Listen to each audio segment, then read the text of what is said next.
Hello everyone, welcome back to my channel bear recap. So आज मैं बात करने वाली हूँ Chinese bear series sculpted diet के बारे में। एपिसोड की स्टार्टिंग में हम अपने मेन लीड ग्वांग ली को देखते हैं, जिसकी जेनी के साथ शादी हो रही होती है। जब प्रिस्ट जेनी से पूछता है कि क्या वो ग्वांग ली से शादी करना चाहती है, जेनी बोलती है हाँ। ये प्रिस्ट ग्वांग ली से भी पूछता है, लेकिन तभी वहाँ हमारे दूसरे मेन कैरेक्टर लिन की एंट्री होती है, जो कि ग्वांग ली के पास आता है और उसे बोलता है कि मैं इससे एग्री नहीं करता और तुम मेरे साथ चलो, और ये बोलकर उसे वहाँ से ले जाता है।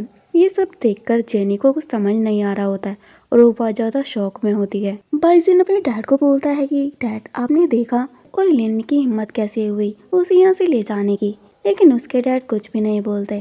इसके बाद हमें कुछ महीने पहले का सीन दिखाया जाता है, जहाँ लिन के बॉडीगार्ड ग्वांग ली को बहुत बुरी तरह से मार रहे होते हैं। तभी वहाँ लिन आ जाता है। बॉडीगार्ड उसे बताते हैं कि इसने हमारा रोड मैप चुराया है। लिन उससे पूछता है कि तुम्हें यहाँ किसने भेजा है और तुमने हमारा रोड मैप चुराया है, तुम्हारा पर्पस क्या है। लेकिन ग्वांग ली कुछ नहीं बोलता। इसके बाद लिन उससे रोड मैप ले लेता है और उसे जला देता है और बोलता है कि अब तुम्हें गिव अप कर देना चाहिए, क्योंकि तुम्हें यहाँ से अब कुछ भी ले जाने को नहीं मिलेगा। ग्वांग ली बोलता है कि भले ही मैं कुछ ना ले जाऊं, और वो लिन को पंच मारने वाला होता है, लेकिन तभी लिन उसे दीवार से लगा देता है और उसके बहुत क्लोज आ जाता है।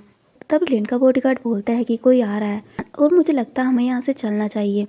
लिन ग्वांग ली को बोलता है कि आज तो मैं तुम्हें जाने दे रहा हूँ, लेकिन तुम्हारी लाइफ मेरी है, और ये बोलकर वहाँ से चला जाता है।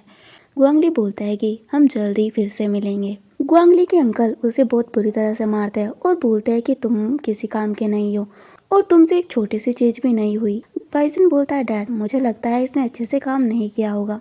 तभी अंकल ग्वांग ली के पैर को बांध देते हैं और बोलते हैं कि अगर तुमने ये टास्क फिनिश नहीं किया तो तुम्हें 3 दिन तक यहीं रहना होगा और यहीं पर रहकर तुम स्कल्पचर बनाना, क्योंकि नेक्स्ट एग्जीबिशन आने वाली है और उसमें अगर स्कल्पचर हाई रेट पर नहीं बिके तो तुम अपनी मॉम को दोबारा नहीं देख पाओगे। ग्वांग ली बोलता है ठीक है, मैं अपनी पूरी कोशिश करूंगा। बाइजिन बोलता है कि नेक्स्ट वीक मेरी शादी है और उसके बाद मैं तुमसे भी ज़्यादा अमीर बन जाऊंगा, लेकिन तुम सिर्फ हेल में ही रहोगे, और ये बोलकर वहाँ से चला जाता है।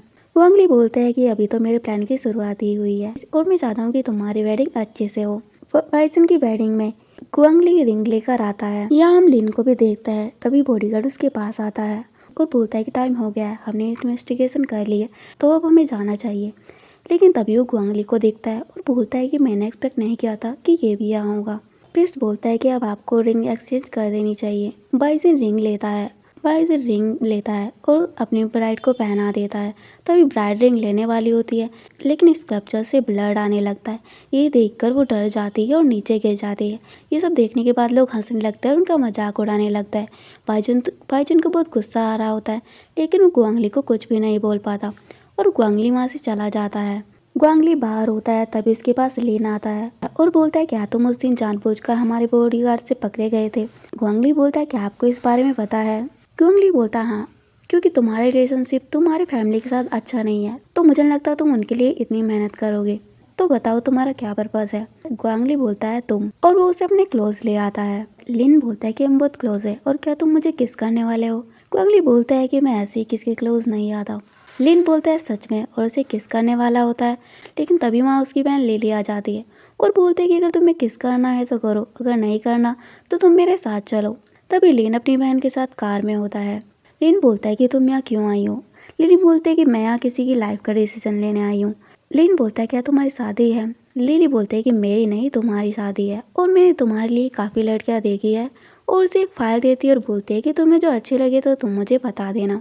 लेन उन लड़कियों की फोटो देखता और बोलता है कि तुम लड़कियों को ऐसे चूज़ करती हो जैसे तुम सब्जी मार्केट में किसी सब्जी को चूज़ कर रहे हो, और मेरे टाइप की इनमें कोई भी लड़की नहीं है। लिली बोलते है कि तो तुम्हारा टाइप क्या है। लिन कुछ नहीं बोलता और ग्वांग ली के बारे में सोचने लगता है। लिली समझ जाती है कि लिन क्या सोच रहा है। अंकल ग्वांग ली को उसकी मदर से मिलाने ले आते हैं। ग्वांग ली अपनी मोम का हाथ पकड़ता है और बोलता है मोम आई एम सॉरी, मैं जल्दी ही यहाँ से आपको ले जाऊंगा। अंकल बोलते हैं कि मैंने तुम्हें बहुत एफर्ट से पाला है और एक्सीडेंट के बाद तुम्हारी मोम नहीं उठी, तो मैं चाहता हूँ कि तुम मेरी हर बात मानो और मेरे साथ रहो। इस तरह तुम्हारी मोम भी सांसें लेती रहेगी। ग्वांग ली बोलता है थैंक यू अंकल। अंकल बोलता है कि कुछ दिन में हमारी प्राइवेट एग्जीबिशन है, तो तुम बाईजी के साथ जाना और वहाँ कुछ भी प्रॉब्लम क्रिएट मत करना। ग्वांग ली बोलता है ठीक है। इसके बाद अंकल वहाँ से चले जाते हैं। बाइजिन और ग्वांगली एग्जीबिशन में आ जाते हैं। तब बाइजिन बोलता है कि तुमने मेरी वेडिंग को ख़राब किया था, अब मैं भी तुम्हारा मजाक बनाऊंगा। तभी वहाँ एक लड़की आती है और एक स्कल्पचर को देखकर बोलती है कि ये कितना अच्छा है और ये किसने बनाया है। बाइजिन ग्वांगली को बोलता है कि तुम सबको बता देना कि ये मैंने बनाया है, नहीं तो तुम्हारी मोम नहीं बचेगी। इसके बाद ग्वांगली बोलता है ठीक है। इसके बाद बाइजिन वहाँ रखे हुए एक छोटे पिग को दिखाता है और बोलता है कि ये ग्वांगली ने बनाया है और उसका मजाक बनाने लगता है और वहाँ सारी लड़कियाँ हंसने लगती है। तभी एक लड़की बोलती है ग्वांगली, मुझे लगता है तुम्हें मुझसे शादी कर लेना चाहिए, क्योंकि ऐसे तुम्हारा मजाक बनने से तो अच्छा ही है। वहाँ लिन भी होता है और ये सब देख रहा होता है, लेकिन इसके बाद वहाँ से चला जाता है। ग्वांगली जब ये नोटिस करता है तो बोलता है कि मुझे कुछ काम है तो चलता हूँ, और वहाँ से चला जाता है। ग्वांगली लिन के लॉज में आ जाता है और उसे ढूंढने लगता है, लेकिन तभी वहाँ लिन आ जाता है और उसे सोफे पर लेटा देता है और उसके बाद क्लोज आता है और बोलता है कि तुम खुद मेरे प्राइवेट लॉज में आए हो, और उसे किस करने लगता है। तभी वहाँ बाइजिन आता है और उन्हें ऐसे देखकर शॉक हो जाता है। इधर हम जी भाई को देखते हैं जो डैड को बोलता है कि मैंने ग्वांगली को भी किसी लड़के के साथ सोफे पर देखा है। डैड बोलता है कि क्या तुम श्योर हो? जी भाई बोलता है हाँ। जी भाई उन्हें उन रूम में ले आता है, लेकिन वहाँ सिर्फ लिन होता है। जेनी बोलते हैं कि ये तो लिन ग्रुप के मास्टर है। जी भाई बोलता है कि पर मैंने तो ग्वांगली को यहीं पर देखा था। तभी डैड उसे बोलता है कि तुम चुप करो, और वो लिन को सॉरी बोलता है कि आपको डिस्टर्ब करने के लिए, और वहाँ से जाने लगता है। तभी लिन बोलता है कि आप लोग ऐसे जा रहे हो और ये सही नहीं है। तभी डैड जी भाई को बोलता है कि तुम नील डाउन होकर लिन को सॉरी बोलो, और पहले से ही तुम हमें बहुत एम्बेरस कर चुके हो। इसके बाद जी भाई ऐसा ही करता है। लिन बोलता है ठीक है। इसके बाद वहाँ से चले जाते हैं। तभी लिन अपने बॉडीगार्ड को बोलता है कि मुझे ग्वांगली के बारे में सब इन्फॉर्मेशन चाहिए। इधर हम ग्वांगली को देखते हैं जो कि एक स्कल्पचर बना रहा होता है, और वो स्कल्पचर और उस स्कल्पचर को देखकर उसे लिन की याद आने लगती है। इधर हम जी भाई को देखता है जो कि डैड के पास आता है। लास्ट वेडिंग में जोशी को मैं अच्छा नहीं लगा, तो वो अब हमें फाइनेंशियल सपोर्ट नहीं करेंगे, तो अब हमें सन ग्रुप की हेल्प लेनी होगी। डैड बोलता है क्या तुम्हारे पास कोई आइडिया है? जी भाई बोलते हैं कि सन ग्रुप की बेटी जिसका नाम जेनी है, वो ग्वांगली को बचपन से ही लाइक करती है, और कैसा रहेगा अगर हम ग्वांगली से उसकी शादी करा दे तो। लेकिन डैड उसे एक थप्पड़ मारते हैं और बोलते हैं कि तुम क्या बकवास कर रहे हो और यहाँ से चले जाओ। इसके बाद जी भाई वहाँ से चला जाता है। असिस्टेंट लिन के पास आता है और उसे बताते हैं कि ग्वांगली और उसकी फैमिली अभी स्टॉक मार्केट में ट्राई करना चाहते हैं। लिन बोलता है ठीक है, और तुम्हें पता है ना तुम्हें क्या करना है? असिस्टेंट बोलता है ठीक है, और वहाँ से चला जाता है। इधर हम ग्वांगली को देखते हैं जो उस स्कल्पचर को किस करता है, लेकिन तभी वहाँ डैड आ जाता है तो उस स्कल्पचर को छुपा देता है। डैड उसे बोलता है ग्वांगली आज रात तुम मेरे साथ रहना, और ये सुनकर ग्वांगली डर जाता है। असिस्टेंट लिन के पास आता है और उसे बताता है कि ग्वांगली ने बचपन में अपने डैड को खो दिया था और उसकी मॉम का एक्सीडेंट हो गया था, जिसकी वजह से वो कोमा में है। तब से ग्वांगली अपने अंकल पर डिपेंड है। लिन बोलता है कि इसका मतलब ये है कि ग्वांगली की बॉडी पर जो निशान है वो उसके अंकल ने उसे दिए थे। असिस्टेंट उसे बताता है कि ग्वांगली के अंकल स्टॉक मार्केट में अपने प्राइस को बढ़ाना चाहते हैं, और शायद इसलिए ग्वांगली को उन्होंने भेजा था हमारी इंफॉर्मेशन चुराने के लिए। लिन बोलता है कि पर ग्वांगली ने ऐसा नहीं किया, उसने जानबूझकर हमें ये पता लगने दिया कि उसने हमारी इंफॉर्मेशन चुराई है, और मुझे लगता है वो मुझे लाइक करता है। लेकिन असिस्टेंट ये सुनकर कुछ भी नहीं बोलता।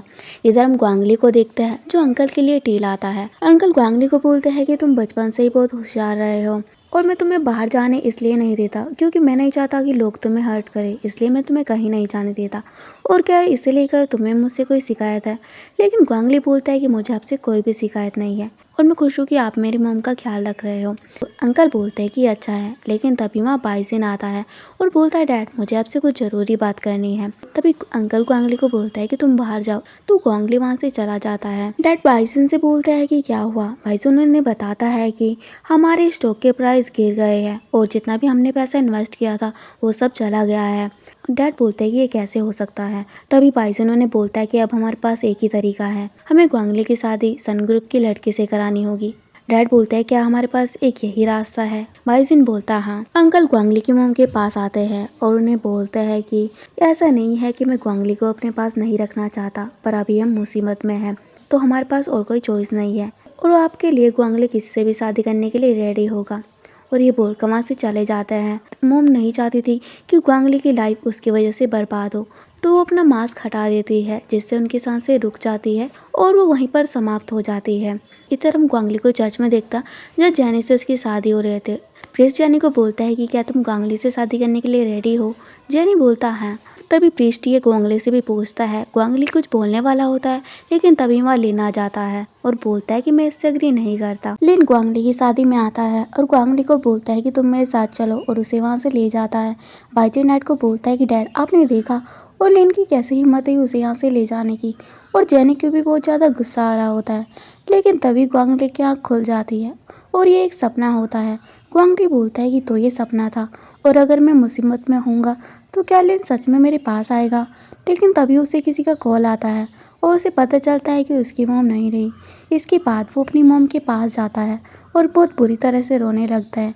तभी वो देखता है कि उसकी मॉम का ऑक्सीजन मास्क हटा हुआ है और ग्वांगली को लगता है कि ये सब उसके अंकल ने किया होगा। इधर हम लिन को देखते हैं जिसके पास उसका असिस्टेंट आता है और उसे बताता है कि ग्वांगली की मॉम नहीं रही और ग्वांगली के डैड भी आग लगने की वजह से नहीं रहे, और मुझे लगता है ये सब उसके अंकल ने किया है। ये सब सुनकर लिन शॉक हो जाता है और बोलता है क्या, और ये तो बहुत बुरा हुआ। और सोचने लगता है कि ग्वांगली को सपोर्ट करने के लिए कोई भी नहीं है और वो बहुत सैड होगा, और वो सुनकर बोलता है कि चलो चलते हैं।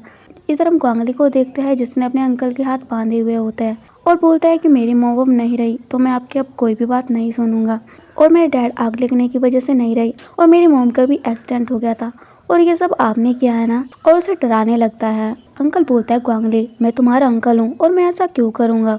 इधर हम लिन को देखता है जिसे ग्वांगली की बहुत ज़्यादा फिक्र हो रही होती है, तो वो कार बहुत तेज़ी से चला रहा होता है। ग्वांगली अंकल को बोलता है कि वो आग आपने लगाई थी ना, जिसकी वजह से मेरे डैड नहीं रहे। लेकिन डैड बोलता है कि तुम पागल मत बनो, मैंने कुछ भी नहीं किया है। तो ग्वांगली बोलता है कि मुझे लगता है आपको अब जीने का कोई भी हक नहीं है, और वो वहीं उनका खेल खत्म कर देता है। तभी हम लिन को देखते हैं जो कि ग्वांगली के पास आ जाता है, और ग्वांगली जब लिन को देखता है तो बहुत इमोशनल हो जाता है और रोने लगता है। तभी लिन उसे हक कर लेता है और बोलता है कि तुम डरो मत, मैं अब तुम्हारे पास हूँ। और ये सीरीज़ यहीं पर एंड हो जाती है। अगर आपको मेरी एक्सप्रेशन वीडियो अच्छी लगती है तो please like comment and share करें। Bye bye, take care.